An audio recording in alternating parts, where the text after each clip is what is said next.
Council Did they Connell. turn off? Yeah. Ours are off. Thank you. Good evening, everyone, and welcome to the regularly scheduled mayor and council meeting for Monday, April 11th, 2022. We'll begin with a moment of silence, followed by the pledge of allegiance.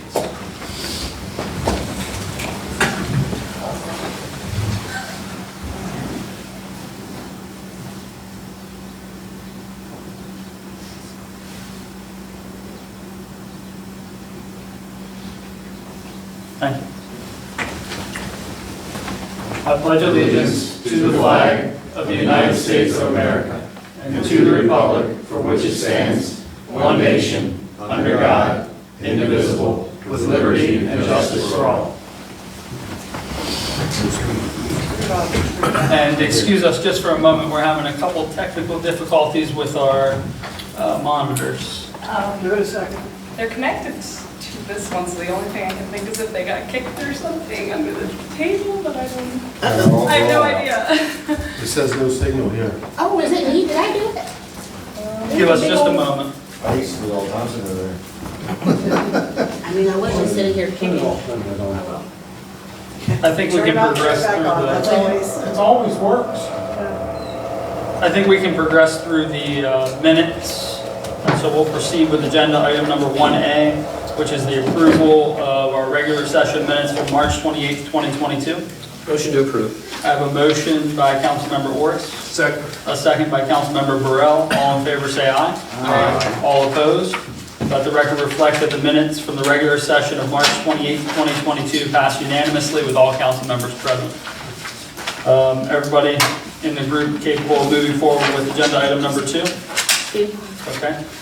So agenda item number 2A is a special event application for Sisters 10-year anniversary party and Cancer Society fundraiser. And Mayor, we just got a text from Ivy that Don? Donna is going to put this on hold for right now. Okay. And an idea of when it would return, or just postpone it for now? I was just told that the idea is on hold for now, so I don't know. So agenda item number 2A will be on hold, and we'll revisit that at a later date. So let's move on to agenda item number 2B, which is the 2022 Independence Day Fireworks Show sponsorship form. Should be a copy here in our packet. Excuse me real quick, Mayor. Ivy just informed me the event that Donna had proposed is not happening now at all. Okay. So if it comes to fruition again, we'll come back and revisit it at that time. Thank you. So agenda item number 2B is the fireworks form for Independence Day sponsorships.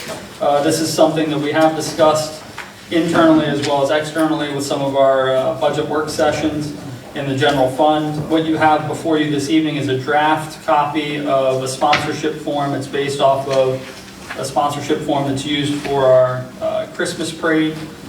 And this really is designed to help offset a portion of our annual expense for the Independence Day fireworks show. We previously used to accept contributions or sponsorships for this. This is an effort to be able to return back to that and offset that expenditure a little bit. And it's open for discussion with the group. Well, I just, twofold here. I do share a bit of Ivy's concerns about quote-unquote corporate sponsorships, but I also understand the other side of this, so I am willing to try it out for a year and see how it goes. Thank you. And the sponsorship levels as well, those are ideas. I think that they're good ideas in the sense that the expenditure is typically $10,000. What we do have is a not to exceed of $2,500 in an effort to make it so that it does address some of the concerns that have been mentioned, to not totally allow any one individual to dominate the sponsorship. So to keep the theme in sync, I would make it red, white, and blue as opposed to bronze, silver, and gold. Very good idea. Oh, there you go. Great idea. And any particular order in which you would like to see those? What color you like that? I'm colorblind, so I will defer. You don't like bronze, silver, and gold? red. Red, white, and blue. Yeah. All right. I agree. I think that's smart. So we will amend the funding levels to, rather than saying gold, silver, and bronze, they will say red, white, and blue. Good idea. If there's no other discussion, I'll go ahead and make a motion. Do you need a motion? Yes, I'd like a motion to approve if you don't mind. Yeah, motion to approve the 2022 Independence Day firework show sponsorship form With the amendment of the coloring. with the amendment of the color. Thank you. I'll second that, Mike. And I have a second by Councilmember Nur. All in favor, say aye. Aye. All opposed? And let the record reflect that the 2022 Independence Day fireworks show sponsorship form passed unanimously. With that being said, everybody that's watching at home, if you break out your checkbook, you can sponsor at the level of $2,500, $1,000, $500, or maybe another And contribution. Mayor, Ivy just texted me and she said she wanted me to make sure everybody understood that the comparison between the donations for the, or sponsorship for this and the parade, they're two different. The parade just asks for a general donation at no levels. Thank you. Up next is agenda item number 3, which is ordinance 2022-03 establishing an FY23 tax rate. Myself and the finance director will run point on this public hearing. The tax rate is proposed at, Natalie, do you want to give an overview of the tax rate? We have introduced a tax rate about a month ago, and we've introduced a rate at the current rate that we have in place for fiscal 22, 81.5. The rate being advertised in the local newspapers for 2 weeks. For the adoption, we've decided to table it for further discussion. And today is the ordinance 2022-03 is for adoption of a rate to be for fiscal 23. Thank you. With that being said, we will open up the public hearing for ordinance 2022-03. If we have anyone in the public that would like to speak, please come forward at this time, name and property address. Mr. Mayor, I'd like to point out for the record that we had a public hearing on this bill 2 weeks ago. We had a lot of people speak on it, and you closed the public hearing properly. So although we're having another public hearing, it's really not necessary. Did we, I don't know if we had the public hearing on this one. I thought we I thought we shelved. did, didn't we? No, I think the one that we had was the short-term rental. Oh, So, Yeah. but there was a Okay. lot of public comment on it. there sure was. All I know is I got home after 11. It's okay. You missed it earlier. I skipped the whole part of Tim's presentation, so So, did we have someone in the Yeah. audience who wanted to speak? if we do, Robert Fisher, 104 Pine Street, Berlin. thank you. Just come up here to the table. We know each other, but go ahead and name and property address. Again? Robert Fisher, Go ahead. Pine Street. Did I get it right? Excuse me. Robert Fisher, 104 Pine Street, Berlin. Thank you. And I'll aim my question at my council member. It's the question. Based on the current tax rate that's proposed, the current budget that is proposed, and the ways that you have found to cover the disparages in cost, when next year comes around, at the current tax rate, would we have enough money to pay for this budget this year? With no ARPA money, with no any other money? No, not that I see. I see you just subsidizing this whole entire budget. By a whole That's bunch of my cuts that question. So I I don't agree can- with. and To see what next year's budget, so if nothing increased whatsoever, it's fuel costs, nothing increased at all, flat budget next year, FY '24. Is there enough money on this tax rate? I don't to think pay there's for enough next this year around it, but that's only my personal opinion. That's my question. Not to do the things we know need to be done. That was just my And we've been question. talking about an incremental increase forever, and we, hopefully we can do it. So next year should be a substantial increase, Oh, just to catch up, Even more. and not I- increase I- anything. This is my business, I'd be looking for a whole That's it. lot higher next year. Thank you. Is there anyone else in attendance that would like to address the mayor and council?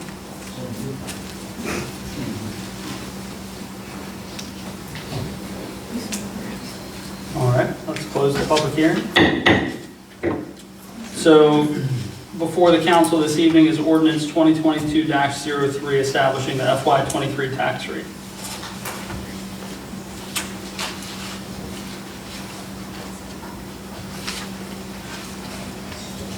I'll go ahead and make a motion that we approve or adopt the tax rate at the current rate of 81. That makes sense. I have a motion by council member. Mr. Mayor, can we ask a question as the department director? We closed the hearing, but yeah, go ahead. Well, I'm not a property owner in Berlin, so I wouldn't consider myself a member of the public. But you're about to vote on this tax rate, and the department directors haven't seen what that budget looks like. And we prepare the budgets for your consideration every year. Are there numbers that we can see that correspond with no increase in tax rate? Because I recall 3 or 4 years ago when we had this large tax increase, we were told by the previous mayor at this time that the employee group had to share in the pain. And we did share in the pain, but we didn't create the pain.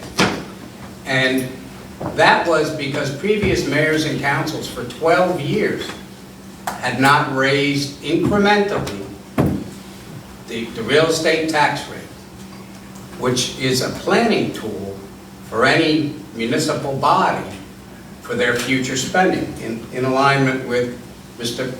Officer Fisher, Lieutenant Fisher's question.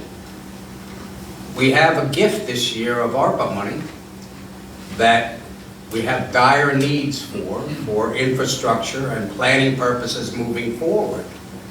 But unless you go learn from the mistakes of the past, and we've discussed this as department directors many, many times for the last year, more than the last year, unless you make a concerted effort to consider a 1.5 or a 2.5 or a 3-cent tax rate each year, you're never going to catch up. That's how we got in the boat we're in, where there was public outrage at a 12-cent increase in 1 year. If it had been done a penny at a time for the previous 12 years, we wouldn't be here today having this discussion. It would not be a problem. You have to replace monies in the town coffers. You made an excellent progress on that. We feel that you have, what is it, $1.9 million in reserve? And our understanding, without seeing numbers, if you pass this tax rate as it is, once again, the employee group gets left out in the dark with nothing. And that's not the case with this proposal. With this proposal, there is a value of a 5% level that would be applied to employees in the form of proposed one-time payments. So this budget does not carve that out. It's not carving out A one-time payment? It's structured in the form of a one-time over. It'll be done with the 26 day period. There's a crucial difference there. We would need to know that, because the crucial difference is every employee's Maryland State retirement account and Social Security account, if it's still there someday when we get to retire. So that's a crucial difference. That's a surprise to us. The other items in our budgets are getting funded from various sources. So the only item in our budgets that we prepared that is not getting funded is our request for 10%? So I think what may... Is that correct? No. So what may have occurred, and I think you may be correct, I sent the draft working copy of the budget, I think it was just to the council, didn't I? Yes. I didn't send it to the department heads. So that is my apology, and I did not realize that until you just said something. But it does not carve out a hole in anybody's particular budget. I think it stands to say that it addresses many of the concerns, many of the aspects, but I do apologize that I did not send that. The only hole that it carves out in budgets is our personal budgets. Well, what I'm telling you is that the 10% is not there, but there is a value of 5% for the general fund for our employees, and it is a working draft of the budget at this time, and I will make sure you have a copy of that before we leave this. And is that a tiered increase? So that increase is actually designed to offset what we're going to work toward, which is a step system for, That's next year. that's correct, that is next year. So that's why it's in the form of... This year's the year we're in pain. Well, and I believe, to answer your question, I believe that we are working very diligently to address that. So, That wasn't my question. My question was, we hadn't seen these numbers. These are a surprise to us. Once again, I protest, I don't think it's fair treatment of the employee group. I'm sorry that I have to be the one to, but someone has to speak up on behalf of the employee group. I would say that the proposal is very generous for our employee group, and I think that we're going to work toward making an equitable step system that our employees can bank on year over year, so that we're not recreating this system every year. But So I believe that we are working toward those things. that the increase you're proposing is 5% straight across the board? It's the value of a 5% increase, which is, I believe, $130,000 and some change. That was included in FICA, so it's less, the amount is less. I don't, Well, what we did was we banked the number when we were penciling in at the value of including the FICA and splitting that across 26 pay periods for each employee. So we banked on the total cost of that. We did not say that because that included FICA, we weren't going to try and give that to our employee group. So we're working through those things as well. so it's a 5% increase for every employee? No, it is not. It is the value of a 5% increase in the general fund, and I believe it's $130,000 and some change. You would divide that by 43 full-time employees, and then divide that, to Jeff's point, 26 times. So it's paid out over the bi-weekly pay cycle. It was my understanding, when the discussions were leading up to this, that $130,000 divided by 26 would not be distributed equally. Is that correct? I don't understand your question. A lower paid employee would get what amounts to an 8 to 10% increase, and somebody on the higher end of the pay scale will only get 3% or 2.5%, is that correct? As I mentioned, it's the value of a 5% increase. So it takes that value, it divides that equitably across 43 employees, and then it further divides that by each employee receiving that value over 26 pays. Does that make sense? No. Okay, so if you were going to... Are you telling me I'm going to get a 5% raise? No, I'm not. I'm not saying to anybody in this room that you're Then we going need to get see how the numbers break out. And what I'm saying to you, one more time, is $130,000 and some change, divided by 43 employees, is the value of what we are proposing each employee would get. And then you divide that by 26 pays, and that's how we would disperse that amount. What he's saying, Dave, is that the 130,000 divided by 43, that's the number of full-time employees in the general fund. Whatever that number is, 160. annually is what? Jeff, we refer to 130. 130 is the number come from the spreadsheet presented Correct. on the last meeting. Correct. That amount was inclusive FICA. So FICA that employer pays on behalf of employee. So the 130 will not be divided by 43. The amount lesser than 130 will be divided by 43 and spread evenly to each employee because it's including the FICA. If you do agree to spread 130, the FICA will need to be factored above that amount. So that's additional monies will be added when the FICA is calculated on the base plus the increase to cover the employer portion.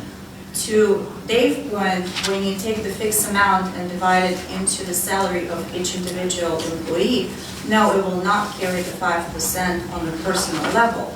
It will vary from 2.3 to 3 to 0.5. Some employees will reach 10 and a tail because it depended on the level of the base salary. That's correct. Now, my question is, with the one-time payments that we processed in FY22 this year, was FICA applied to those payments?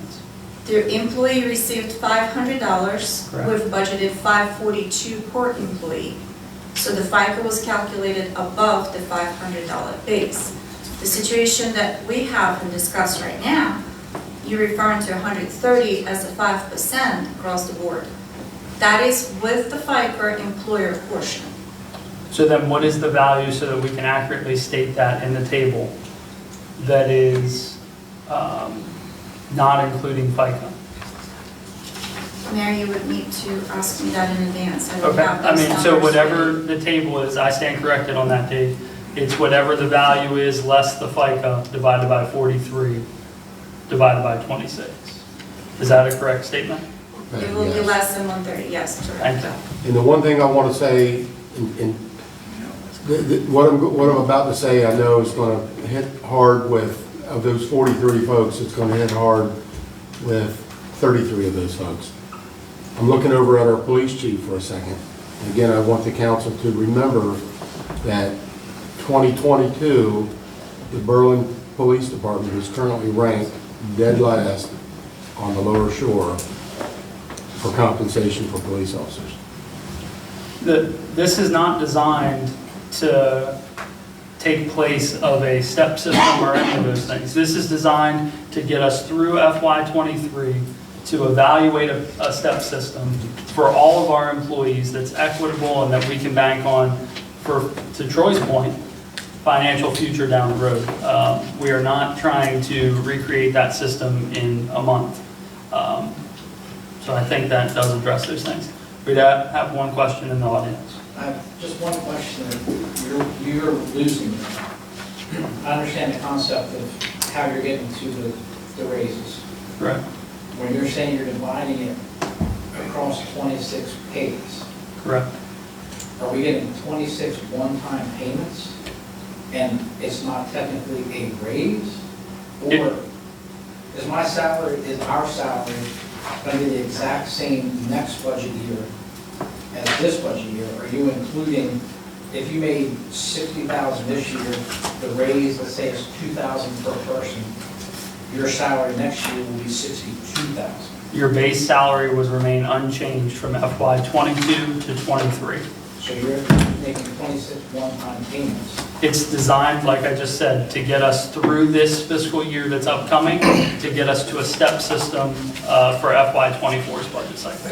But see, that again, you've heard us again by doing that. And other municipalities, when they get a % increase,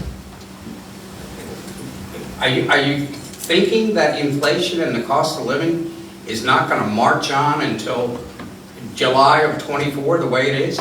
And Dave, we are getting hammered. And Dave, I And hear we you. need some help.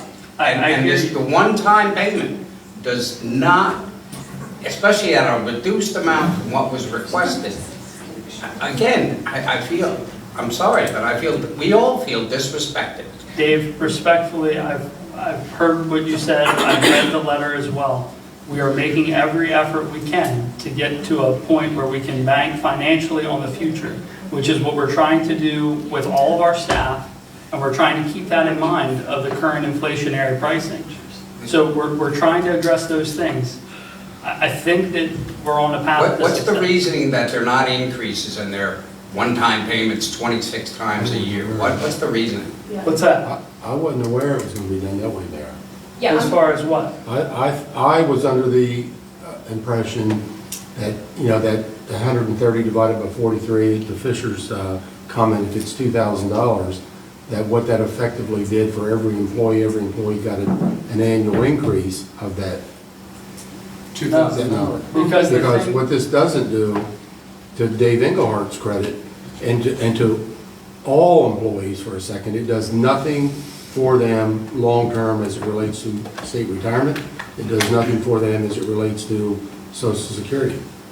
But that is not entirely true, because this particular raise does not do that. This one-time payment, the same way as the one-time payments that they received in FY22, did not adjust base salary. And the proposal is to get us through to planning for FY24 with a step system.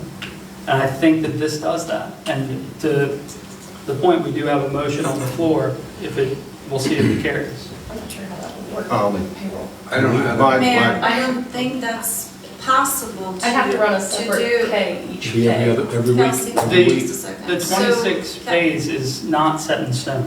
I understand, Okay. but we're talking about numbers right now. Correct. So I pulled the budget that we had, that you emailed to council and copied me, and I've looked at the single line item for one employee. So the increase equals $2,767 per year, per person. And you're saying that's gonna be one-time payment, not adding to the W-2 forms? This, It's impossible. what's that? But if you add in this number to the It would be on the W-2 total form, compensation, yes. then the 7% will be deducted from the state retirement, as well as the FICA from the employee portion. So the employee will receive $91 per pay period as an increase, 26 times. The value of the $130,000 at this moment is a working figure. It is a working figure with the assumption of making it over 26 payments.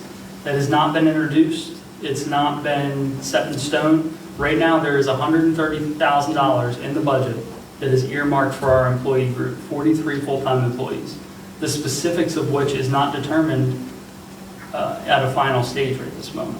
So I would like to hear the feedback about how we structure that, but I think that this evening is about a tax rate, and I really think that what we have is capable of satisfying that 81.5-cent tax rate. Oh, I totally agree with you, but the rate is proposed not to be changed. So Correct. with that said, we had a deficit in the budget for general fund. So the purpose was to reconcile the deficit and proceed with unchanged rate. I also would like to ask Jeff Jeff actually emailed, we discussed our suggestion how to reconcile the deficit that never been brought up for some reason. But with 81.5 cents going forward, from what I've seen that you've emailed, we still have existing deficit. And the deficit is this evening, 20 what? It's around $25,000 after I recalculated the overhead and adjusted some insurance estimates that we had. And it's not, and we've discussed ways to be able to close that hole. And with that being said, it's a working figure. And this evening, I've been updated about our healthcare costs with it, that we have scheduled for a certain rate, that it's going to come in a little lower. So I really think that the amount that we have right now is a working figure. We're going to close that hole without making any further adjustments. The health insurance, 5.4 that we're looking at, that's already been factored into that 25,000 But deficit. that's at a 6%. Yep.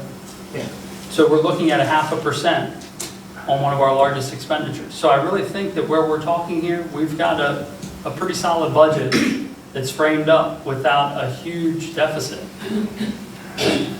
But you've stripped so many things out of the original proposal, which everybody said was a need. The employees, 1.5 last year, didn't come close to getting COLA, whatever else. And so go to 5 really isn't making up for what we didn't do last year. And would 3 cents cover that $130,000 if we were to go to a 10% raise? It would put us definitely much closer if we would discuss the other options to close the gap. But since we're not discussing Jeff's proposal to reconcile the deficit, then it's hard to tell right now by looking just at 81 versus 85. Of course, 85 will help us tremendously. Well, there's a lot of stuff that needs to get cut out to do 81.5. And I mean, to what point? Go ahead and go over those if you would like. to what point? To the point I don't think that we need to be cutting things out we're planning on doing. I don't think we need to be cutting out an incremental tax increase that everybody swore we needed to do. We've got our expert sitting over here, financial director, we've got PKS, we've got so many paid people that we're not listening to. And they're telling us we got to do a little bit more. We're not listening to the employees. Okay. We do have I think we need to do more. I'd like to see a 3-cent tax increase, probably go down with it. We have a motion on the table by Councilmember Nur to approve the FY23 introduced tax rate of ordinance 2022-03. It does require a second to be carried forward. Second. I have a second by Councilmember Nur, or Orris. All in favor, say aye. All opposed? Opposed? Councilmember Nichols? Opposed.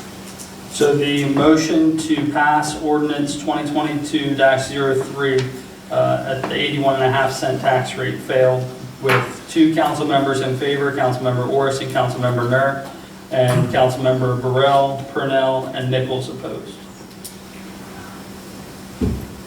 I also got to go on record saying I'm not in favor of dividing that amongst 43 people and then spreading it out. And that is open for discussion as well, as I stated. What's that?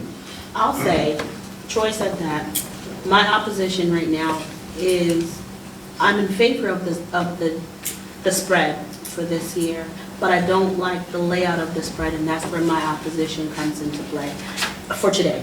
That's where it is. I think that not adding the additional for FICA to make it an even 5% or what have you, I think is, and I know that we have the 130 setting aside, but I truly think if we're talking 5%, then we need to add in the additional for FICA. That's what we had done in the last year when we did the one time or whatever, it was 500 with whatever the additional was factored in for FICA. And I know that that makes a difference as to what it is that we thought we were doing when we came in here. But hearing that, that's where my opposition comes into play. So if we were to work that out, then there could be a change for me. But I do, moving forward, do believe, I mean, this isn't the rule for, I don't want anybody to think that this is the way it's going to go every single year following 2023, that it's going to be a one-time this, a one-time that. I truly believe that there needs to be some kind of system in place so that when you are an employee, you know what you're looking forward to, and that's what it's going to look like. I believe that wholeheartedly, and I know that we're working towards that. I know that that's the goal, but I think right now, to do what we're doing, the FICA needs to be added. And Councilmember Nichols, to your point, the figure that you requested last meeting is the figure we use for this mock-up of the budget. It's the exact same figure that you wanted last meeting. No, I hear what you're saying, but I don't think I got I don't believe that the addition of the FICA or the FICA in my mind was factored in when looking at this. But it is. It's the $130,000. The value that you. It includes it. The value that you That's what said buses it back. that you were wanting last meeting is the FICA plus the amount. And that's what's in this draft. That's the 130. That's the 130 figure. If you, What would FICA be on 130? you would probably have to do that math. Here's the graph. 761. 7.65. What is 7? $10,000. $9,950. So if we come up with $11,000, that would be a 5%, actually 5% raise across the board. No, sir. It would be a value of 5%. I'm not talking about this value stuff. Tell me the number for 5% raise across the board, I think I have that. not including FICA. It's $100, not including FICA. Not including FICA. We'll take this, 120. subtract that.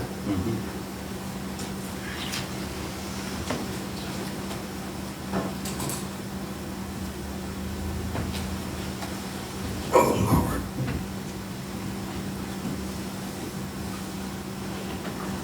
Well, we're talking about, it will be approximately 120,000. We're taking the 10 out. You're talking about backing it out from 130 or going above the 130? The 5% on general fund, 43 employees. Without FICA, we will need, rounded, estimated, 120,000. 5% salary increase across the board in general fund would be 120,000. 120,000. Can I see Yes. the table, please? And what's in there is 130. Because we have added $10,000 And what's in there to is- cover employer portion of the taxes. Correct. And Natalie, Yes. the 5%, the 195,400, no, hold on. The 5% table that you got us is a 5% wage increase with FICA. So what we are doing is in essence, what is being asked. We're giving the 5% raise. The value of that is in this budget, a 5% raise, and then the $130,000, $130,951 is the 5% plus what the FICA is. It's what's being asked. Exactly, that's how much you need to put in general fund, but not if you spread equally without salary-based increase, it's totally different scenario. And what we've discussed this evening is that's like the tabletop version. It is not the introduced version. So if somebody wanted a 5% salary increase, and for the town to cover the FICA amount, that's the value that's introduced. That's correct. You Yeah, would I need know. 120 for 5% if you give each employee 5% on the salary plus the added FICA. You would need to put 131,000 in the general fund. Which is what's in the draft. $132,000 roughly. Right. All right, I'm good with that. So, If everybody's getting 5% and the 132,000 is covering the 5% in addition to the FICA, and nobody's getting less than 5% in their That's pay? not, but that's not, Yeah, how it's allocated is up for discussion. That's Right, no, That's right. I hear That's not that. an That's for another day. It's not an introduced budget. that's right. I'd like to make a motion to put 3 cents on the tax rate. I have a motion by Councilmember Purnell to make the tax rate, what would that be? 84.5 cents? And it needs you said 3 cents, or 3.5? 3 cents. Okay, so the motion is for 84.5 cents by Councilmember Purnell. And what I'm basing this off of is, what it really means to a taxpayer is, it's on a $300,000 assessment, if you don't have a homestead tax credit, it's $90.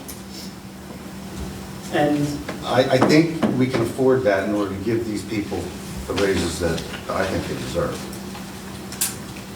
And still be able to do all the improvements we put in the original budget. And, I mean, I do respectfully disagree with that. However, you do have a motion on the table, so it does require a second if it's gonna move. before we move forward with the second, I need to understand about the $130,000 and this, the way it was explained by the mayor, I do not understand. I was under the impression that, I'm just talking for the general fund, it was gonna be 5% across the board. Now, Dave made a point that some employees, the way it's dispersed, will not receive 5%. Tell me about that. Can I explain something to you briefly? So, So it was a suggestion was made to help the lower wage employees get a higher earning out of it. So you take the 130, you divide it by the number of employees, and then the number of paychecks. So everybody gets around $2,700 per year, or $100 a week. and to Councilmember Nur's point, that's an idea. That's one It's option. one idea. And the other side is that idea was also proposed by our administrative manager, Kelsey Denson.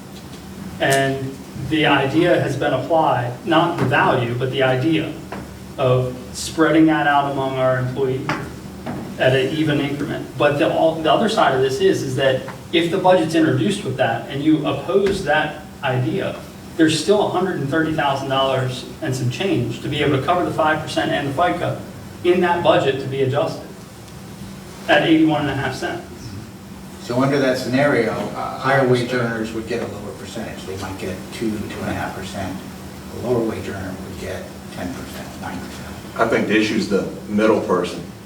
When you go ahead and look at our salaries, if you have a police officer at the bottom level, Right. and he is way behind everyone else in the county, so positions make a difference. But Again, when we talk about the county, 2.5, 2.5 last year. 2.5, 2.9 this year. Us, 1.5, and under his statement, really no raise, it is actually a payment, which doesn't go to the retirement, doesn't go ahead and increase. So the next year's actual base salary is the exact same thing you had this year. So I'm saying, But that's not entirely true either, because what we're saying is the base salary would remain unchanged through '23. But what we're also saying is that during that period of time, before FY '24 arrives, we're looking at evaluating and implementing a step system. right, and So that will adjust the base rate for those employees it would based on only, the step. it would only give you a raise next year, period. It does not do anything for this year. When you come back and say, we'll do a step system, if you only give 1.5 for cost of living, and you only give, let's use the 3% as a step, and how you base the system, you're still only, they're coming in at 4.5 for that year, no raise this year, 1.5 the year before. We're trying to evaluate a step system that's not even in place yet. What we're talking about this year is trying to make But sure I that think we... the point was made. No raise this year. 1.5 last year. I mean, that's the only point. Over 2 years, it's 1.5 raise. No, They're not using raises. He actually wants a one-time payment. That's one idea that's well, that's tabletop what, at this time. that is what the mayor has suggested. But it could go 5% across the board. But I'm looking at 5% across the board. And in the general fund, that would be 121 plus an additional $10,000 to cover FICA. The exact amount is on that table that everybody has a copy of. He's within $1,000. There is a motion on the table by Councilmember Purnell for a tax rate of 84.5 cents. Okay, one last time, there is a motion on the table at 84.5 cents. It does not carry. So we're at a point, I think that the 81.5 cents, if I'm hearing this correctly, the motion made by Councilmember Nur and seconded by Councilmember Orris did not pass for reasons that I think have been addressed. So if that rate is open for consideration again, or... I have a question. Go ahead. Before we go back to asking putting the motion back on the table. Mr. Burrell, I'm trying to, so that I'm clear on everything that we're stating here. Your comment, your statement is you'd like to see the 1.5 be considered a pay raise, not a one-time, correct? Absolutely across the board. Right, so, Mr. Mayor, I guess I'm trying to understand, and I hear where we are with the one-time, with the 5%, I get that. 5% is not, 5% is doable, we have the fund to do 5%. But tell me where the difference lies, explain to me, so that I'm understanding where you're coming from, why the one-time versus calling it a pay raise or salary increase. I mean, and I got the emails, so are you basing this on the email we received, or the consideration thereof? The idea has just been tabletop with the idea of spreading that over 26 pays. Okay. And if, to the point, the value remains the same, right? We've earmarked definitely is the the same. value of whether we do that for every employee at 5%, or whether we do the 26 pays, Right. or whether we give it to them all in one-time payment, right? Those things are really up for discussion.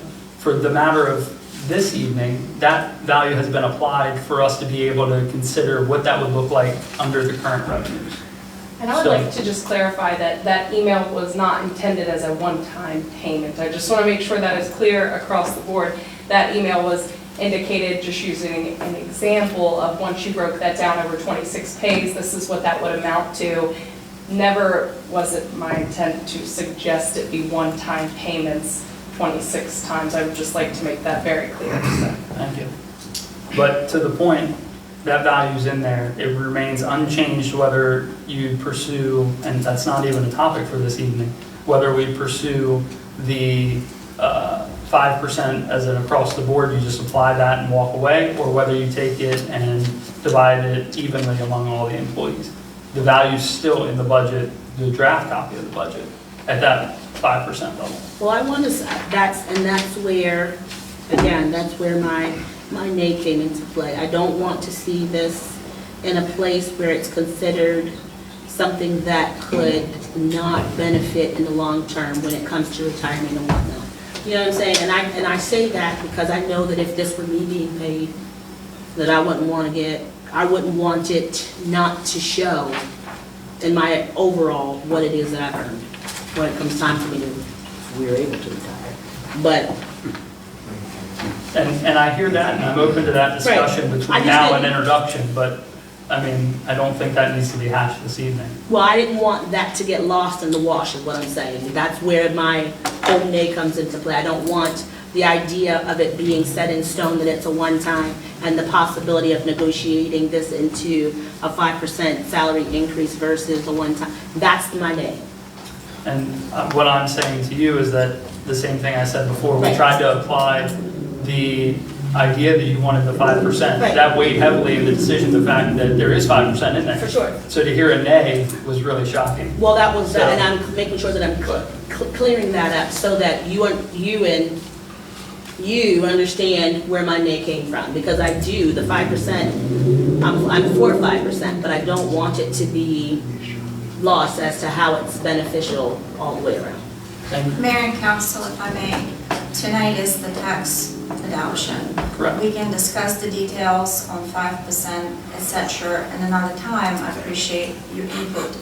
But you need to keep in mind that we're balancing the budget we have in place by deleting the capital projects and funding the additional funds for fire company from general fund revenues. We're not considering the tax increase right now. And it's going to just strike us down the road going forward to fiscal '24 and so forth without incremental tax increase.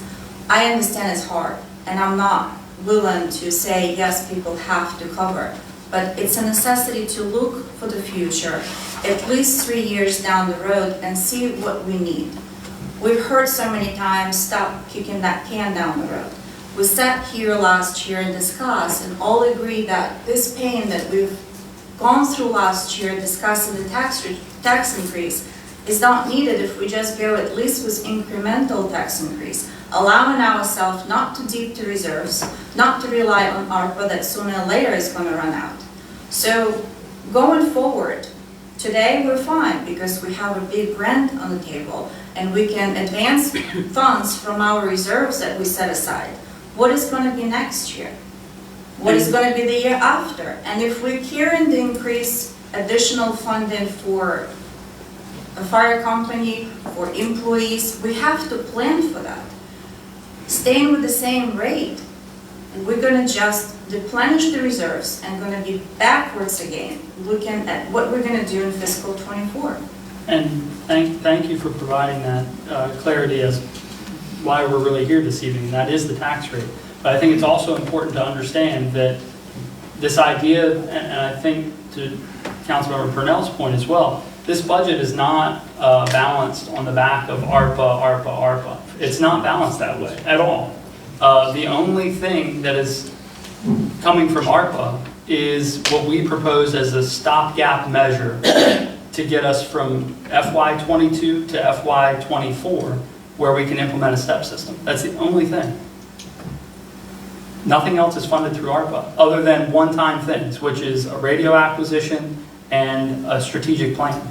Those things are not a yearly reoccurring expenditure. Correct, but we also have advances from reserve. Impact fees been advanced to the capital project where the other projects been reduced, just simply eliminating them. We're also advancing the salary increases from reserve, from stabilization fund that we established recently to go forward to help us. So without the tax increase, we're going back and advancing from reserves where we can go forward, build them stronger, and be able to budget the fiscal '24 without the deficit in place. And once again, that's one draft of a mock-up of the budget currently. It is not an introduced budget by any means. So it Totally does agree, have, Mayor. But if you stay 81.5 right now, as we speak, with the draft that we have in place, with the small deficit, it is small, we can cut another capital project and close it. What's going to happen next year? I think we could probably do nothing this evening, and in a week, the budget would be closed. I'm fairly certain of that. Natalie, I can tell you my reluctance to increase the tax rate. One, I know increases have happened among, all the departments, everything's costing more, but it's also very real for the residents of this town. So I find it very hard to add additional money to their tax bill when they're already paying more because of assessments. We are getting a bump in the assessment money. And because of that, I just don't want to burden them anymore with additional payments. I totally agree with you, Council. Yeah. But we're talking about, right now on the table and overall picture, we're talking about how salaries impact in the general fund by eliminating the capital projects. Why we're not talking about 125,000 additional funding, how that impact in the general fund, how increases in cost of services and materials and et cetera impact in the general fund. But that's not accurate, because the salary figure is being pulled, to your point, from stabilization. What is in this budget is more capital investment than what was in our 5-year plan. We have made every effort to address those things. And time again, in our little meetings, to Councilmember Nur's point, the idea of what the residents' impact is has come up time and time again. How do we feather that with what our employees are feeling? How do we feather that with what our obligations are to continue to be able to invest in operations as a town of Berlin? And I think we're doing that. Is it perfect? By no means. But it does share some of that burden among everybody. So on a $300,000 assessment, an extra $90 if you put 3 cents on the tax $75, rate. I'm sorry, it's going to be extra $75 if you're going to go to 84 cents. Extra $75 is going to make the difference to a Berlin taxpayer. I find that really hard to believe, guys.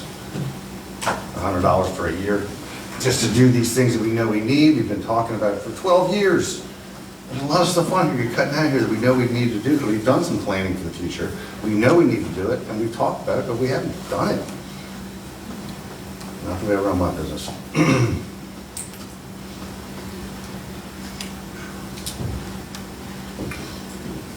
Did we vote on Councilmember Cornell's? No. It didn't get carried. So I'm going to try this one more time. I'll make a motion that we adopt the 81.5-cent tax rate. I have a motion by Councilmember Nur to approve the ordinance 2022-03 FY23 tax rate at 81.5 cents. Second.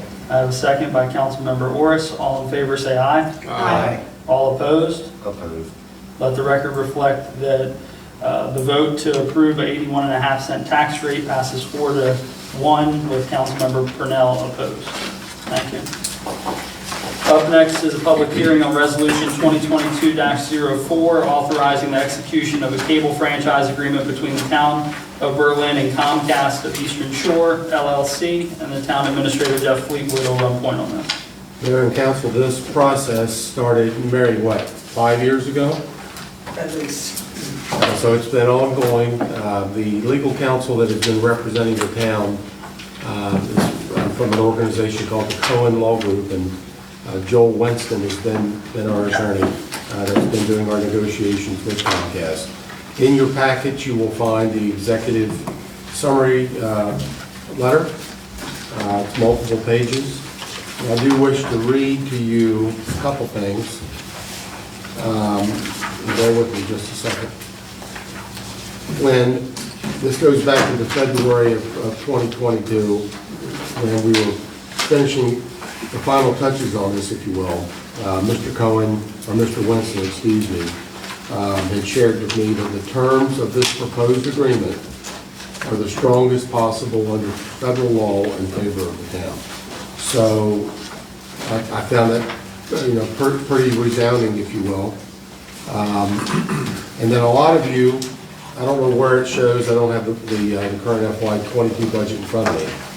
But it's obviously on the revenue page, Natalie, I'm sorry. the Comcast franchise fees. Yes. So in 2020, July 1 of 2020, the town had received a net of $109,000. This year, we're on track to receive in excess of that $109,000. This is a 10-year contract. We did see an addition this year, if you take a look at the executive summary, the capital grant, item number 9, that went from $10,000 to $12,000. Small, but considered it important when the mayor, when Mr. Tindall became the mayor. One of the things I remember that you asked me, Zach, way back when, we were talking about cable hookups. And I shared with you, who has them in town, who falls under our umbrella. So I was able to get them, for what it's worth, to get another, basic cable hookup for the town. Not a big deal, but Thank you. it was something that they did agree to. So this is a 10-year agreement, and I'm prepared to answer questions. Is it an exclusive agreement? Yes. Well, actually, in there, we can, no, it's not. Okay. We can get other franchises. Oh, okay. Is that accurate? That is true, but okay, I misunderstood your question. This agreement is exclusive, obviously, to the town in the agreement that's in here. But as far as if MediaCom or Verizon, what do you call it, Fios comes into town, then obviously they can jump on board with this. And we can negotiate a contract. Yes. And it's similar to a contract we have in place with, what is it, Sandpiper? Sandpiper. So, Jeff, did I hear you correctly that this year the franchise fee has been updated to 109,000? We finished up July 1 of 20 at 109. Oh, okay. And so this year, right now, we're on track to exceed that. Just wanted to make sure. And generally, well, since it's every 10 years, is there a representative from Comcast or anyone that usually shows up to this? Mr. Comer's been here many times as well. He's the Comcast representative. I remember this back when I first joined the council, and we've been trying to get an agreement in place, and to Jeff's point, it's almost 6 years in the working. It's been a while. He's watching. I do remember them showing up for a cleanup day once, which was Yeah. lovely. And am I correct that we pay $1,000 for the government channel? No, we pay nothing for Pay the nothing. government channel. Okay, so then that would indicate per this that there is no basic service here. I don't understand what you're asking. What are you looking at, Councilman? Page 23, the educational governmental EG channel. They So if we don't, provide the town with that channel and that's free. for us to It's free. access. The equipment that we pay for is an entirely separate matter. Okay. And to the point of the town administrator, the connections, and then we do need to open the public hearing before we do anything. The connections that are thrown in with this and lumped in include the fire company, the police department, town hall, what else is it? Or I believe- schools. Yeah, the schools Schools. get connection. Public Works, Electric, There's a Police list. Department. That's what I thought. Exhibit What page is it? A, it's the very last page, That's what I thought. page 34. And there is a full workup of who those entities are. Basically, every town, municipal building, every school, fire company, fire hall, Let me caveat, every public school. I was about to say, Yes. just public. every public school. All right, so let's open the public hearing. Yep. I think it's been described well, Resolution 2022-04. So we're going to open the public hearing. Anybody that wishes to address the mayor and council regarding Resolution 2022-04, authorizing the execution of a cable franchise agreement between the town of Berlin and Comcast of the Eastern Shore LLC. Can you come up to the table and state your name and property address?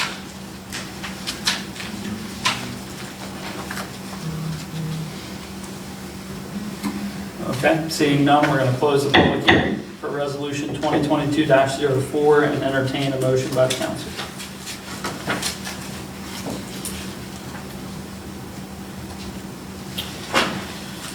I'll make a motion. Move to accept this agreement with Comcast. So I have a motion by Councilmember Burrell. Second. I have a second by Councilmember Nichols. All in favor, say aye. All opposed? Let the record reflect that Resolution 2022-04 passes unanimously. For the record, Mayor and Council, I'm glad to close the book on this. This You owe me has been a both. long- Tell me about it. You did. See you in 10 years. Somebody will see you in 10 years. Laura Allen and I started working on this. That's how long ago it was.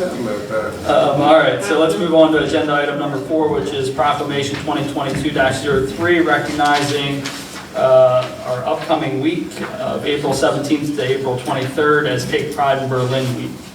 So a proclamation of the Mayor and Council of the Town of Berlin recognizing the week of April 17th through the 23rd, 2022 as Take Pride in Berlin Week, whereas the Town of Berlin, Maryland embodies the way of life of small town America while providing a modern lifestyle, and whereas the citizens of Berlin are proud of their community, their neighborhoods, and their neighbors, and whereas the organization that call Berlin home are dedicated to maintaining and enhancing the many positive aspects of our community, and whereas the volunteer spirit of our citizens enables lasting and effective partnerships of people, organizations, commercial ventures, and municipal government to make our town a special place to live, work, and visit, and whereas our town boasts many characteristics that make evident the efforts of past and current generations to uphold the values of our citizens through stewardship of natural, cultural, and civic environment. Now therefore be it proclaimed that the Mayor and Council of the Town of Berlin hereby declare the week of April 17th to the 23rd as the 8th annual Take Pride in Berlin Week. And with this being said, we are very happy to bring Take Pride and Berlin Week back, because we have had a few years where we've had to sit that out because of COVID. Do you want to summarize any of the activities that are taking place? I know Ivy's running point on it, but do you have a list of what those are? I do not have it in front of me. Ivy has organized with a number of the businesses to offer incentives for Berlin residents for shopping and eating during Take Pride in Berlin Week. And as always, we close the week out with cleanup day on the 23rd. So we'll see everybody at Cleanup Day. Thank you for that summary, and it's also, the activities are available on social media and on the town's Yes. website. There is a Take Pride in Berlin Week Facebook page, Thank you. which often gets confused with Berlin, Germany. Yeah. On cleanup day, where are you cleaning up? Stephen Decatur Park, Henry Both Park, locations? sorry, All three of the park locations? yes, as well as Hudson Branch, which is an activity not for children. It's yucky. And sign up for that is at Henry Park. At Heron Park, they'll be working on pollinator gardens, they'll also be working downtown. And of course, we encourage people to clean up wherever they feel it's appropriate. We will offer trash collection as long as they let us know ahead of time that they'll be doing the cleanup and where they'll place the bags or rolls. And call Town Hall with that Correct. request. Thank you. Agenda item number 5, 2022, the RPS Supplier Annual Report for Maryland RPS Program. Our Electric Director, Tim Lawrence, and our Town Administrator, Jeff Fleet, will run point. Good evening again, Mayor and Council. There's a quiz tonight, RPS. Does anyone know what that acronym stands for? Mayor, you don't get the break. That is our renewable. I can answer. I know you can. And it's actually a good year to answer it, because we worked really hard on the RPS legislation last year, so I think it's more reason to toot that horn a little bit further, saving our residents. Renewable power. Renewable Energy Portfolio Standards. Renewable portfolio You didn't even see an E in there. It's RPS, Renewable Portfolio Standard. Okay. So that said and done every year, this is something that comes before the Mayor and Council to pay to the state of Maryland. So when we think back I just drew a complete blank. The gentleman that our lobbyist that did all the work for us. Brett Leininger. Yes. all the work that he did for us and the consortium of municipal electric entities. It's going to do us a lot of good, but this year, unfortunately, all the things that were changed didn't take effect in a timely fashion, if you will. So I'm going to read a couple things to you. This report is compiled from renewable energy certificates, or we like to call them RECs, R-E-C-S, supplied by AMP and produced by the rooftop solar on Schofield Street. So we are, getting solar RECs, if you will, from what we installed over on Schofield. But our requirement with the state of Maryland and the Public Service Commission, we have X amount of renewable energy credits that we have to purchase. And there are different tiers. Tier 1 is an obligation not including solar. Tier 1 solar obligation. And then the Tier 2, another Tier 2 obligation. So all said and done, the most expensive, hands down, are currently, until this legislation went into play, are the Tier 1 solar obligation. So all said and done, throughout the course of the year, what we do, you, the mayor and council, have given me the authority throughout the year to act as the broker, if you will, for the town. I will tell you, I don't have enough sense to get into the nitty-gritty, but that's why we pay Steve Miller with Booth and Associates and Tim Lawrence. So we go back and forth, and quite often you'll get an email from Steve Miller or from AMP that say, hey, you might want to take a look at this price that we've got today for this. What do you think? And then we always, it's like playing the stock market, if you will. But you've got some well-educated folks that are guiding you through this. So throughout the course of the last 12 months, these solar RECs, they've been hovering, the lowest that they've been at were around $82. Okay, quite high from years past. So all said and done, we effectively did not buy these solar RECs this year because it made more sense from a financial perspective. Instead of paying $82 when they got to that, we actually got the cutout for $80. Correct. So it saved us actually about $6,000. So long story short, what I'm seeking tonight is the approval from the mayor and council, well above my spending limit, to make payment to the state of Maryland for renewable energy credits in the amount of $227,040. And the other thing to mention is that you will see the impact of that legislation that was passed.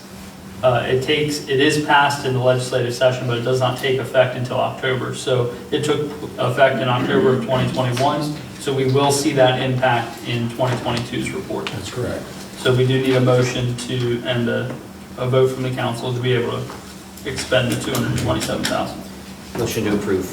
So I have a motion by Councilmember Orris.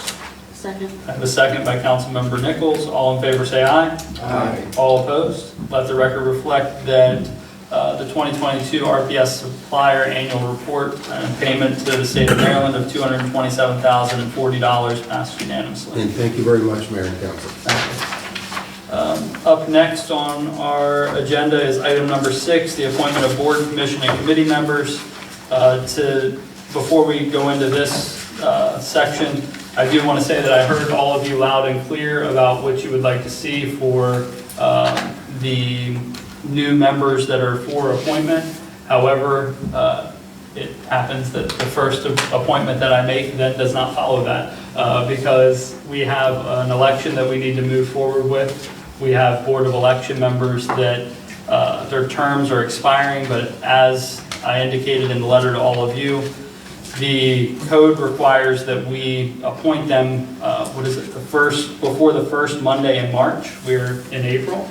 And the original feedback that we had received was that we had 4 members that were that needed to be filled, 4 vacancies that needed to be filled. And then we just learned when we reached back out to ask if these 3 individuals could help us this year, that the 5th one actually does not want to continue either. So we have a whole board of supervisors of elections that is at risk of turning over. That makes Mary's job with moving a municipal election very difficult to move that forward. So what we asked is the folks that are before you this evening, I'm not going to read the letter, you can read that. Linda Bowen, Tony Bowen, and Preston Whaley are all being recommended for reappointment. They are all members of the board currently. Well, no, their term expires this month. What we're asking is this will allow us to be able to certify any elections that come through, or any candidates that come through, and be able to move forward with our elections while still recruiting, hopefully, 2 new members to fill out our board. Preston Whalen's name is W-H-A. I apologize for that. W-H-A-L-E-Y. L-E-Y. Thank you. I'll make a motion to approve your appointments of Linda Bowen, Tony Bowen, and Preston Whaley to reappointments of the Board of Supervisors of Elections for a 4-year term. Thank you. So I have a motion and a second. So a motion by Councilmember Orris, a second by Councilmember Nur to approve Linda Bowen, Tony Bowen, and Preston Whaley, W-H-A-L-E-Y, for a 4-year reappointment to the Board of Supervisors of Elections. All in favor, say aye. Aye. All opposed? Let the record reflect that the 3 individuals have passed unanimously.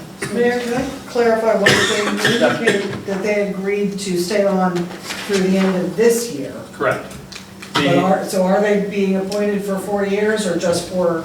We can appoint them for a smaller term. So by the code, we can appoint for a 4-year term, and if they choose to leave, then we can fill Okay. for that duration. All right, that makes But, sense. But they're going to serve out throughout the election season. Correct. This will get us through 2022, and we have an election that's less than 6 months away. So thank you all very much. We were worried about that. And thank you to Linda, Tony, and Preston for agreeing to stay on. With that being said, we do have 2 appointments that are still available for the Board of Supervisors of Elections. And just while we're on boards, committees, and commissions, we do have interviews scheduled for beautification and A&E. So that should help round out the appointments that we're trying to do. I know we were kind of waiting for the what am I trying to say? The Community Center Committee. Correct. 3C. What is your anticipated timeframe on that? I did have someone express interest. So, yeah, if you have somebody that expresses interest, just hold that name for right now, please. Or they can fill out the application and we hold that right now as well. But the thing is that we're working with the DCIA and Shore Up to try and secure those 4 parcels under one. It was in my comments for this evening, but while we're on it, I will say thank you publicly to the Councilmember Nur and to the Town Administrator for going down to Worcester County Commissioners meeting, the last meeting that they had for parcel 0854. The county has graciously agreed to transfer that parcel of property, so now the Town of Berlin has that back parcel that encompasses the offline wetland, as well as the old Booker T. Washington Lodge property. So the 2 parcels that are remaining, what's that? Should I just say the old Lodge property? Well, I mean, Booker T. Washington's a great man, so there's nothing wrong with saying his name. Or was a great man. And the other 2 remaining parcels, we're working to try and get a meeting back together to discuss that transfer. So once that's done, I think then we're going to be headed into the planning side, which is that committee bringing them together. Great, thank you. And Mayor, you should have seen Councilmember Nur in action that day. I saw it, I was watching. He was unreal. I was watching, he was... Took control. The presentation was amazing. Exactly. PowerPoint and everything. Thank you so much. All right, so let's move on to agenda item number 7, which is the Town Administrator's Report. Okay, I sent this out to you guys last Wednesday, or Friday, I guess it was. As the mayor mentioned, Councilmember Nur and I went to Worcester County regarding parcel 854. Met with representatives from the Worcester County Board of Ed and Mayor Tendall referenced BES. Do you want to say anything about that? We don't mind. So Buckingham is up for the FY27. They recently approved some timelines for moving forward with either a renovation of Buckingham or a build out of a new school. With that being said, we realize that timeline's a little further away, FY27, but it will be here before we know it. So we got the board, the superintendent and a couple representatives from the Board of Ed together, along with the town administrator and myself, to just have a preliminary air the ideas out meeting and discuss some possible logistics and how we might be able to help out with their timeline. So that will be unfolding through FY23 and FY24, and we'll keep this body up to speed on where that goes. And Kelsey and I attended a local government insurance trust renewal workshop, and I'll let Kelsey fill you in on all that. Hats off to Jamie and his crew, and Councilmember Nur, as a matter of fact, because he absolutely motivated those folks that day over on Maple Avenue. He didn't know how effective he was, but he had doubts in Jamie and his crew lining up a pipe. Wasn't nothing, wasn't. Nope. We're going to jump in and help. You were broke down. Ivy has started a poll with the businesses downtown regarding the events on New Year's Eve. She's exploring with merchants on whether they want to hold a single event or both events. Once that she has results, we'll share that with you folks. So.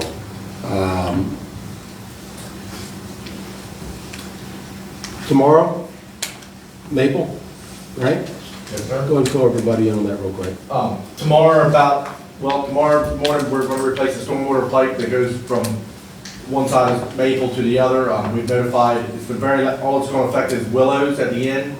I have contacted the school district, I talked to the fire department. I usually call Arnold in the morning and let them know, but there will be no access in or out for a couple hours so we can get the pipe across the road. I've looked at every which way possible so we didn't inconvenience people, but the bottom of the pipe's rotting out. So when they tied the water line into Willows, we noticed it, and they're hopefully going to pave in the very near future, in probably the next 2 to 3 weeks. So I figured get the maintenance done on the road before they do all that. So it will be closed. We're going to try to limit it a little bit as we can, but at one point in time tomorrow, you will not be able to access back there for a little while. Okay. Thank you. And then the mayor had sent me a email text, I can't remember, but it had a picture of a tree in Stephen King Park with a faulty limb, if you will. So hats off to Tim and crew. They went out and got the limb out. So what we learned when we looked at the tree today, the actual tree is going to be coming down tomorrow. It's a big tree. Thank you for addressing that. Thank you guys for taking care of it. And that concludes my report there. Thank you. While we're on Ivy, I think congratulations is in order. Ivy is a grandmother. How do I say this so I don't get in trouble? She's a grandmother. Again, yes. I wasn't going to say that. Well, second time. Second time. Yeah, That's a round good thing. two, so- I think she's very Okay. So congratulations, Ivy. I know you're watching. But, She actually sent me photos earlier, so. okay. Any to share this evening or no? All right, up next are departmental reports, and we'll start with Planning Director Dave Engelhardt. Good evening, Mayor and Council. I'll try to be brief. In our weekly report, we mentioned we issued 15 building permits, which consisted of 4 fence permits, 3 in-ground pools, 2 above-ground pools, 2 decks, 1 for a new roof, 1 for new solar panel installation, 1 for window replacement, and 1 for the construction of a new pool house.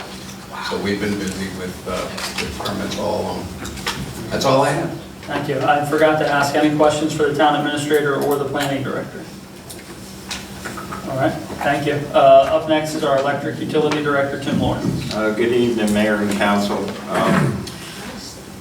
You have the report in front of you. Past 2 weeks, we did demands, meter reads. Basically, this every month. We have to do demands, meter reads, station and net reads, which is solar reads. Right now, we have about, I think we're up to about 56 or 57 solar customers now. Church Street parking lot, the parking lot down at Church and Day Street. If you go down there, you'll notice there's some new street lights. Looks really nice. Have you seen it? Thank you. Okay. I had during the council meetings late at night, when you walk down there, it's pitch dark. And I just felt it was a safe thing to do. So I talked to Jeff about it, we both agreed, so we had the lights installed. Thank you. Okay. And hold on a minute, Tim. To Councilmember Burrell's point, about a month ago, Seahawk Road, we're gonna, Jimmy's involved in getting the road relined. Yes. And then Tim and I spoke about potentially there at that, A little hump in the road? well, where it gets, right there by the back end of the football field. Yeah, where the lines go. Yes, trying to get a light installed out there, not a traffic light, but a Blinker. Street light. a street light. Chop tank over there. Yes, so Tim's had conversation with, talk about that for a minute. Yeah, I've actually reached out to Chop Tank, and it took them, I don't know, 4 or 5 days to get back with me, and they did not see a problem with it, that we can install the light in the underground, and then we have to just put up a small post with a meter base, and then they'll bring the service to the meter base, and then they charge us for the electric usage. What's that gonna look like? A regular What do you mean? street light, like what we have Not now. a street light. Hold on, a street light in the middle of that little island? No, it'll be on the grass here. You had me lost. I was Just like thinking- just like a traditional street light. We're gonna have it on a pole, we're gonna take turns. No, dude, I thought you were in the middle of that little crazy island in the middle of the road. No. No, that would look strange. That would be a hot That would mess. last 2 days. That would be a hot mess.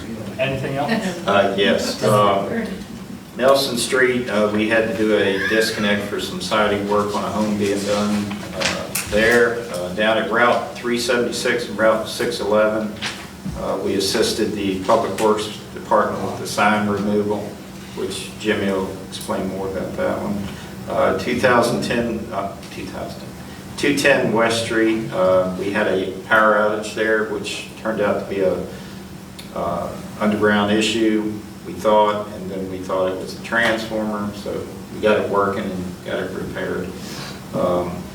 Various locations, we had some street light repairs, tree trimming, and then the power plant. This is the time of year that we do maintenance during the shoulder months. So getting ready for peak shaving. That's my report. Thank you. Any questions for our electric utility director? All right, up next, Chief of Police, Arnold Allen. Good evening, everyone. Good evening. Last couple of weeks, I completed the quarterly juvenile holding submission reports to Berlin Juvenile Justice Office. PFC Marshall was recognized as the Berlin Police First Responder of the Year by American Legion Post 166 in Ocean City. PFC Lloyd is currently attending his second week of Accident Reconstruction School 2 at the Montgomery County Training Center Police Department. And on the 7th, I attended the Memorial Day planning and meeting, and we had 7 accidents and 5 arrests. Thank you. Any questions for the Chief of Police?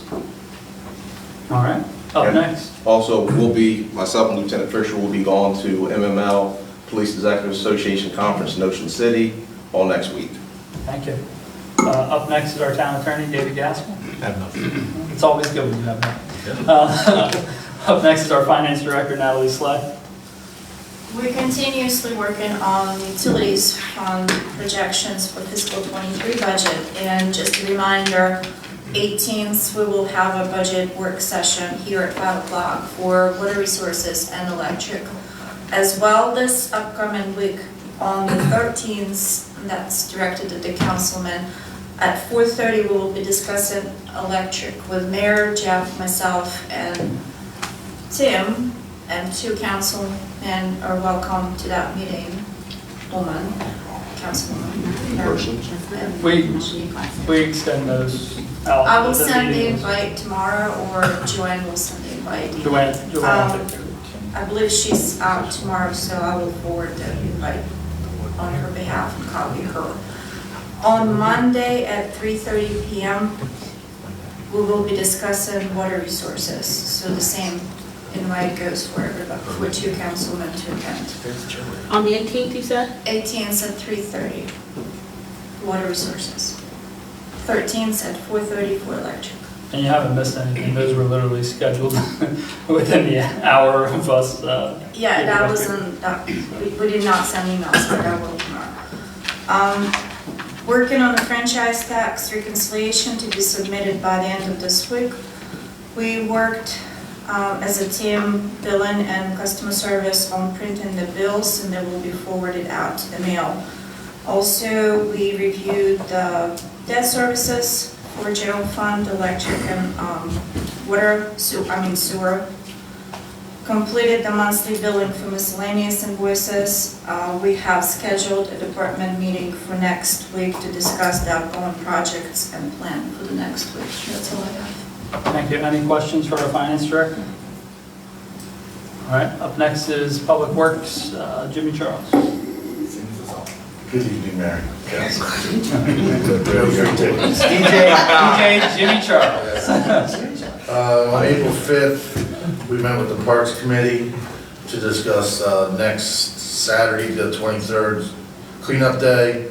And I got a list of items that, tools, hand tools, equipment, and we'll be prepared for that day on the 23rd to assist with the cleanup, for the cleanup day. On last week, we got a call, so Jamie and I ran down to the billboard, and when we got there, Jamie about knocked it over on me. So at that point, we called Tim. Tim sent a couple guys down, we took down the billboard, because the one telephone pole was actually snapped at the bottom, so we removed it. Where that billboard is, 611 and 376. not the big one, 150, but Yes. It's in the area in front of your town. Talked with Ivy, and I talked with Wyatt from Black Signs. They are in the process of creating a new billboard, and I think that timetable is within the next 2 weeks to have a new billboard on that intersection. If your trash day is on Tuesday or Wednesday, next Wednesday will be April 20th, will be your bulk pickup day. If your trash day is on Thursday, April 27th, Wednesday, April 27th, that will be your bulk pickup day. Please call Town Hall and register your address and your 5 items.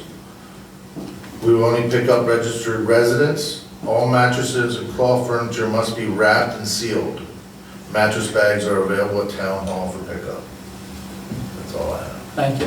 And just to clarify, the 611, 376 billboard will be on our next agenda for this body to look at before it gets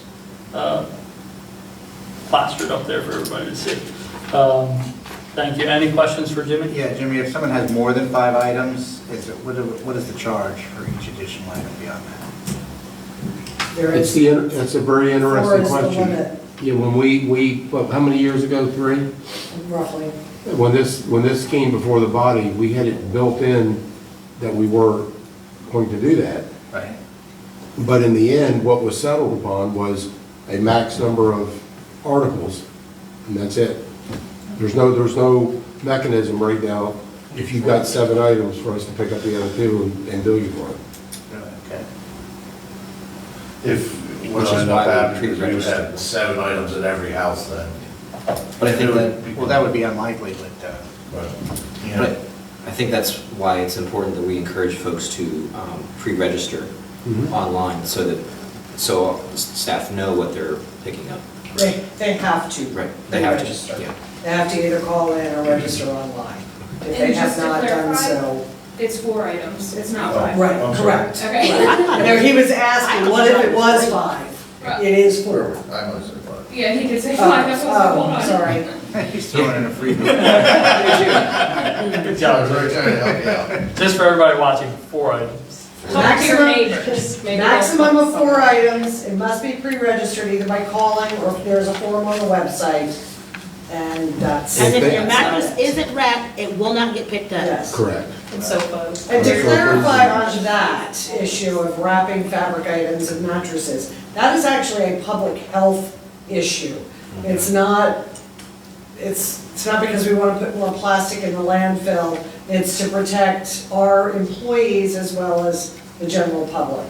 Thank you. And that's any cloth item, so sofas, chairs, not just mattresses. Right. If you have a question, you can ask while you're registering your pickup.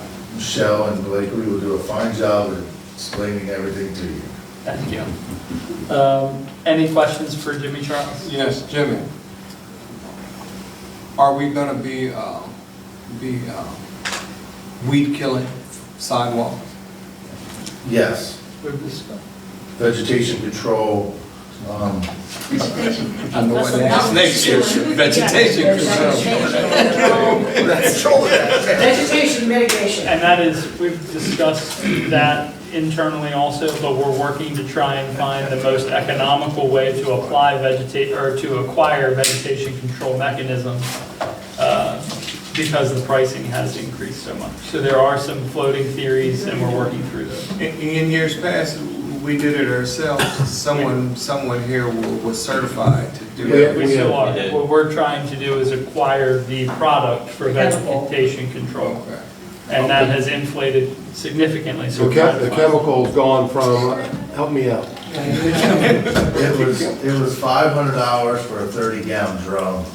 It's now $1,900 for the same 30-gallon drum. So we are working through those. Is there an alternative we could use? There is, so everybody, if you have vegetation in front of your house or on your Control it. sidewalk, please help us control it. You can use a shovel, that is a nice old-fashioned way to control your weeds. I know an old-fashioned way. Or you can call Councilmember Purnell for other treatment measures. Any other questions? No, that's not. Thank you. All right, let's move on to Water Resources, Director Jamie Latch. Yes, good evening, Mayor and Council. We read meters just about like Tim, we read them every month. Meter reading, we did rereads, jetted the sewer at 102 Flower Street for a sewer blockage, replaced 2 6-inch water valves on Maple before they do the paving in a couple weeks, attended a PFAS class. So I can't pronounce the word because I'm on, but it's per and polyfluoroalkyl substance. It's a very confusing word, but if you Google PFAS and it'll come up, it is a very large, there's $1 million lawsuits out there and everything. It is from AFFF foam, which a lot of your airports in the vicinity of airports, as in like Dover Air Force Base, Andrews, a lot of your Air Force bases, and DuPont. It's a substance that's made from, it's in the firefighting foam material and rubberized material. We've been tested by MDE. When they come here to test, you can't go in the building. The checklist for the person that has to sample it is unbelievable. I mean, like they can't wear nothing rubber. It's a mess to it. There's a lady named Kathy Bassett from Snow Hill for MDE. She came here and sampled, and pretty much you just unlock the door and just sit in the truck and wait for her to do the samples because you can't go in the building either. So that's a very big. A lot of our people have taken the class through Maryland Rural Water because it's a free online class. I'd highly recommend reading about it because the EPA is going to have to do something with that. But also we've done, we had our sludge drying beds worked on, had the gentleman come from Thermo Processing Systems for our mold drying beds. And we were working with the Federal Motor Carrier for getting a Class B training in-house. Thank you. Any questions for our Water Resources Director? I just want to point out when he said the Federal Motor Carrier in-house, that would be that expense we were talking about where we would have to send an employee to either Deltec or Warwick for their CDL training. This would hopefully take the place of that. So we have an employee that's seeking that certification so that we can hopefully eliminate that cost. But it might be a little bit of a process to get started. So thank you to that employee. Up next is our Deputy Town Administrator, Mary Bowl. Good evening. Over the last couple of weeks, I've done updates to the website, Facebook, etc. regarding the traffic work at Bay Street and 113, which is still ongoing, but the significant traffic lane closures that they did have going on, I think, for the time being, are not happening. We have been working on answering criteria requirements for the EPA brownfields mitigation assessment. This would be regarding Heron Park. At this point, meeting the criteria requirements has just been a matter of answering a few questions and submitting that information to them. We have absolutely no idea if it will come to fruition In the past, staff members have attended brownfields training, and the take was that we did not qualify, but the EPA encouraged us to respond to this, so we'll see. We will be doing shredding, document shredding this week. We've selected a vendor. I've issued press releases for Take Pride in Berlin Week and the Spring Special Collections. We have formatted the amended short-term rental ordinance, which Kelsey has for your signatures this evening. After that, it will go on the website as a ordinance under, preparing to be added into the supplement, but as was discussed at that meeting, it will not be effective until July 1. Working with D3 to get sign-up forms for Cleanup Day on the web. This is the first time that we've really done an online sign-up form through our website. There's a flyer on the table with a QR code that people can scan, take them right to the registration page. Kelsey and I attended a Public Information Act webinar last week, and this past Saturday, the Parks Commission hosted the Maryland Forestry Service Backyard Buffer Tree Giveaway. Gave away about 75 tree bundles. That's all I have. Thank you. It's nice to hear the EPA stuff that we filled out. I know they It was pretty much nothing opened more, it at back this up. point, it was nothing more than gathering information we already had, so there really wasn't a lot of extra legwork that went into it, so we'll see. And we were not specifically identified as far as. Yeah, there's a moth or something. We were not they didn't say that this is a brownfield, No. just so that everybody's No. aware. They reached out via email, I don't know what this critter is, but and they encouraged us to apply because of the level of funding that is available in this pot of money. But it is an assessment, it's not a guarantee. Thank you for that. Any questions for our Deputy Town Administrator? Just one question, Larry. Yes. How is disc golf going? As far as I know, it's going very well. What I have seen about it has been positive. People seem to be enjoying it. Jimmy actually could probably give a better sense of how it impacts the layout of the park. Any particular? We have had no disturbances or anything that would interfere with the park. Jimmy is smooth when it comes to disc golf then. There are a lot of people out, typically on the weekends or after hours, and not after park hours, but after work hours. Yeah, and now it's daylight later and warmer weather. I think we'll just continue to see more people out there. Dean's going to be our internal champion. I'm gonna put my tennis shoes on. We'll schedule a play there. All right, up next is our Administrative Manager, Kelsey Judson. Working on minutes and packets, as you've seen, you're getting them weekly right now. And then we did 2 payrolls since we last met because we ran payroll early due to Good Friday, which, by the way, we are closed this Friday for in observance of Good Friday. That's most town offices. And then Maryland State Retirement launched their new portal today. Because I ran payroll Friday, I didn't have to use it yet, but I'll have to get in there tomorrow and get us established. Scheduled interviews for Public Works Superintendent, those will take place on April 21st. It will be Tim, Jamie, they'll be joining Jimmy and I in those interviews. Mary and I attended a Maryland Public Information Act training. We attended, Jeff and I did the liability, the legit renewal workshop that was in Cambridge on April 7th. We anticipate a ballpark in the field of 5.5%. That's still subject to change. Those final numbers coming in May, but that's what they're thinking, 5.5%. That's for our liability. I'm working with Warwick. We did go ahead and establish some dates. We will be offering employees a total of 5 separate dates for CPR, AED, and first aid training. She's going to do 5 sessions with 8 staff members. So we did establish that schedule, and we're set to do those in May.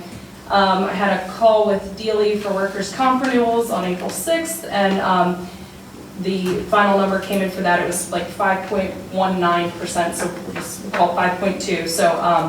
So that is in. We onboarded a new part-time police communications officer. We still have several open positions, more part-time police communications officers.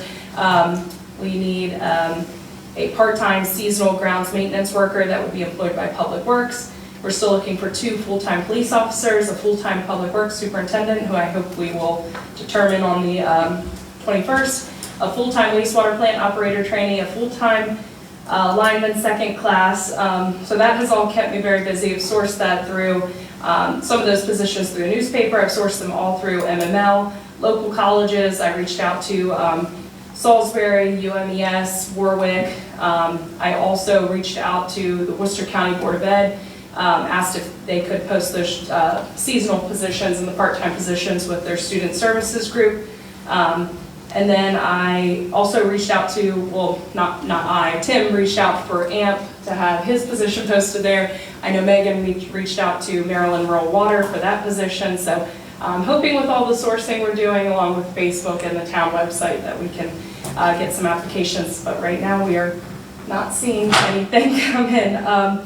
Financial disclosures are due back from the mayor, council, board and commission members, and department heads by April 15th. I've received most of those, but I'm still waiting on a handful. And then 18th through the 19th will be open enrollment. One is healthcare. We talked to Chris Carroll today. Worst case scenario, we're looking at 5.4%. So that's good. We're waiting on some other carriers to finalize some numbers with us. So hopefully we will have that to you here real soon. And he will be presenting at the work session on the 18th. Chris Carroll will be the first agenda item. So Thank you. Any questions for? Sorry, that was a lot. No, it's fine. Don't apologize. It's good. So when, Kelsey, when reaching out to those universities and junior colleges or whatever it's referred to, community colleges, can we dig into the Delaware one too? Like, what's it called? Damn. Yeah, I could. I didn't think about that, but I will. Yeah, Delaware. I mean, their Georgetown campus houses like, I think, 4 different schools out of that one spot, like Deltech, Wilmington University. Delaware State University. Yes, and then whatever the other one is, I can't, dude, it's like, yeah, but 4 of them are out of that one spot, so. Yep, and some of the Worcester County Board of Ed, in the past I've spoken with someone and we've had no issues. This time I did email it, but I have not heard back on that one. So that has not, as far as I know, that one's not been posted. Maybe it has, but the rest of the universities and stuff, I actually spoke with someone, it's been posted, they've sent confirmation and stuff. So, but yes, I will reach out to Del Tech, Del State, Wilmington, and try to get those posted there as well. Thank you. Any other questions for Kelsey? All right, up next are going to be comments from the council, starting with Vice President Burrell. I don't have anything. Okay. Councilmember Net? No comments tonight. Councilmember Orris? No comments tonight. Councilmember Purnell? Nope. Councilmember Nichols? I have no comment. Oh, my Lord. All right, that's a rare occurrence. Not you, I'm saying. My apologies, that was not. Up next is agenda item number 10, comments from the mayor. I do want to say, and Tim, didn't we, well, first of all, Berlin Little League had their parade through town, so their season has started. Did we get a chance to take a look at that scoreboard over there on the athletic field? Actually, the guys never called me to talk to me about it. I haven't heard any more about it, that anything's wrong with it. I do know the electrical upgrades to the lights. I did receive a call about that. Actually, they called in a locate ticket for it. So that means they're getting ready to start that project, which I believe the scoreboard is probably involved in the same part of the field, I would imagine. I would imagine, but I can tell you last year it was out, and this year I'll circle back and see what the status Find of that out is. about it. They, like I said, they're upgrading the field, so the electrical, I would certainly think they're gonna do it with the sign also. Is Nornie still, I'll give him a call. Okay, thank you. And then the other thing is, just to brief everybody here and for the public, one of our 2022 priorities for the calendar year was to hopefully do the unthinkable, which whether that is going to happen or not, we don't know. But we've at least applied for $2 million in a congressional earmark bill through Senator Van Hollen's office for a pedestrian bridge across 113 at Bay Street. So keep your fingers crossed, and we'll keep everybody updated on where that goes. But right now, it's submitted without a match, requesting the full $2 million. So the state of Maryland has agreed. Maybe all of you remember when we sent the letter trying to add that item to the Consolidated Transportation Plan. The state of Maryland has agreed to add that item to the state's Consolidated Transportation Plan pending the funding. And then Tri-County Council has written a letter of support for our request, and that does fall in line with some of their CEDS, or community economic development strategies, for the Tri-County area. So I just wanted to update everybody on that. So keep your fingers crossed. We'll move on to agenda item number 11, which is comments from the public. Yes. Just come forward, name and property address if you don't mind. Thank you for bearing with us through our long meeting.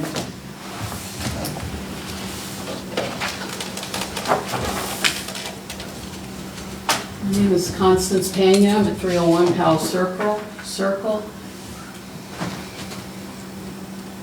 At the town council meeting I attended last fall, within about 30 minutes, the taxpayers of this town lost unfettered access to over 9 acres of public parkland. Between the disc golf course in Stephen Decatur Park and the ping pong tables in Burbidge Park, residents lost access to previously open and accessible public parkland. When I expressed dismay at these proceedings regarding Burbidge Park, I was told by Council Member Burrell that, quote, "No one ever uses the park." I don't remember saying that. I think I may have said that the park may have been underused. Well, I wrote down, "No one ever uses the park." Well, maybe I'm remembering wrong, or possibly you wrote down something wrong. All right.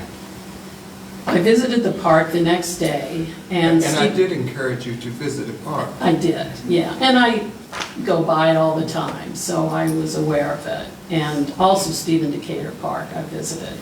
And I visited it again in January. And I would like to offer an alternative view of our public parkland, its uses, and how it serves the town. The disc golf course in Stephen Decatur Park is going through pristine, public, forested parkland. Undisturbed forested parkland is a joy to behold, and the town is fortunate to own it. Very few towns can boast forested public parkland. This course covers 40% of Stephen Decatur Park. Burbidge Park, a pocket park on the main corridor connecting town center to the north end of town. The park has 7 healthy and well cared for trees and several shrubs. It's a large rectangular shaped property adjacent to a ditch on the northern edge of the property, and the ditch runs into a branch. A 10-year-old tree can store 48 pounds of carbon per year, carbon being the chemical most involved with climate change. Trees absorb carbon during photosynthesis and store it for the life of the tree. Those 7 trees are absorbing up to 336 pounds of carbon per year. Additionally, trees and shrubs are home to birds, insects, small mammals, and contribute to the cooling of the ground below and surrounding area, and absorb water naturally in order to survive. Being on a slight slope towards the ditch, the park acts as a natural conduit for storm water into the ditch. The trees and shrubs provide a visual screen for the power plant. So while no human uses the park, this tiny 3/4 acre pocket park has been working mightily for the residents of Berlin. Public parks serve as a visual respite from the asphalt, cars, and buildings that surround us. They give our eyes somewhere to rest, if even for a brief moment, and connect us with nature visually.